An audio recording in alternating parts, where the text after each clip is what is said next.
President Cyril Ramaphosa will deliver the keynote address at this year's Human Rights Day commemoration. And the theme for this year is, of course, consolidating and sustaining human rights culture into the future. Let's cross out our reporter, Canny Maphanga, who's there for more. Canny, good morning. And it seems the weather is playing along, a beautiful sunshiny day out there in Dar. But please tell us what's happening and the preparation so far. How's it looking?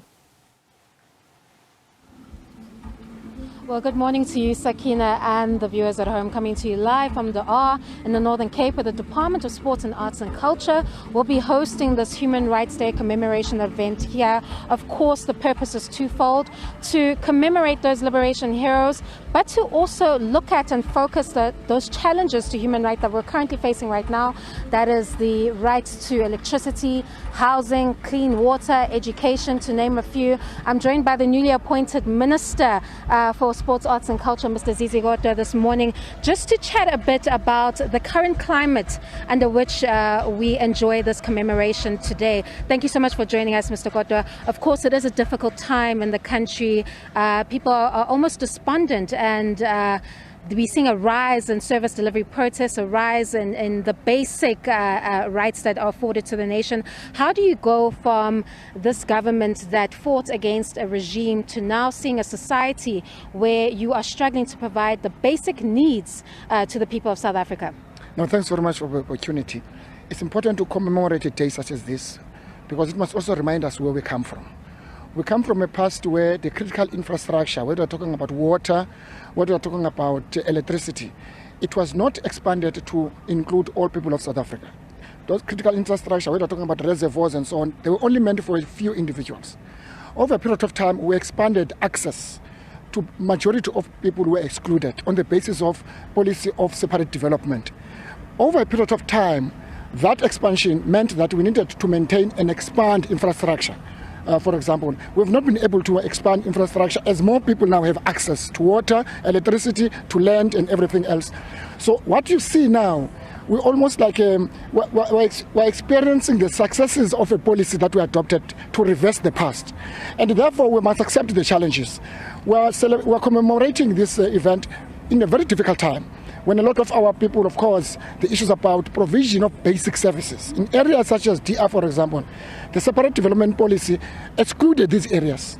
And therefore, coming here is, among others, to make sure that the government can see the conditions of the people of DR and other areas surrounding Colesberg, Hanover, and so on, to make sure that we bring services. When we talk about rural development, for example, these are the areas that we're talking about, where there is no local economic activity. And therefore, an event such as this, by the way, brings a lot of local economic activity. But of course, like I said, we commemorate at a time when the country is facing quite difficult moments, difficult times, but the past, we must never go back to the past, because the challenges we face now are quite different from the experience and the challenges we face in the past.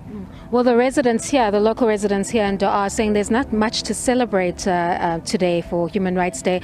If you've taken a drive around the small town, you will see the quality of life here in Dar. How can you reconcile that with this big celebration that is happening today? What is important is that as a people, we must always learn from the past and make progress. Of course, Northern Cape being a small province, vast in terms of landmass, it has got many small towns, klein dorpies.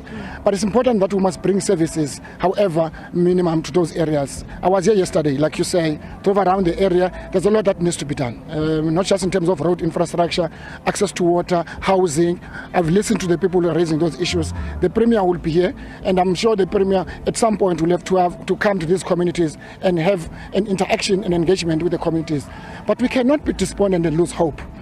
The fact that we're facing the challenges we face currently, there are a number of external factors which are outside of policy formulation of government, such as the performance of our fiscus, for an example. It's informed by things that we have no control over. For example, we're not involved in Russia and Ukraine war, but we're directly impacted on issues of energy, for example, electricity, the food prices. And these are the issues sometimes where we live in a global village where you get affected by external factors that we have no control over. But there are things that internally we must do effectively as government. Basic services where we can, let's deliver services to the people. I think this kind of events exposes government to some of those realities of the people of DR. Some of these human rights challenges fall out of your scope, but let's speak a bit rather about the Department of Sports and Arts and Culture. You saw with the recent death of minor children in the Eastern Cape who were in a tavern. What about the recreational activities that your department can bring to children in the country to ensure that they're safe and that their rights are protected? One of the things we've got to fight, and non-negotiable, there's a lot of exploitation in the creative industry. Whether you're talking about modeling, for example, some of the subsectors. And we must deal with those because it is an antithesis of a society we seek to build. Non-sexist, non-racial, democratic. So if you have to talk about some of the production companies, people work beyond 8 hours. And sometimes they don't even get to what is called commercial exploitation. We've got to deal with those issues decisively. There are areas we must define the role of sport, arts and culture in relation to some of these maladies in society, whether it's issues of drugs, issues of substance abuse, issues of gangsterism. The sport has got a role to play.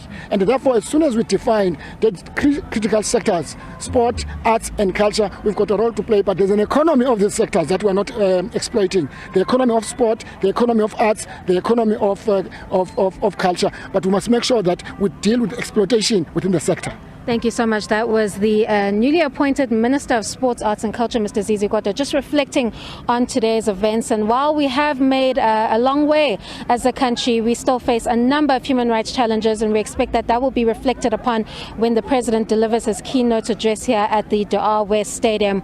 Over to you in studio, Sakina.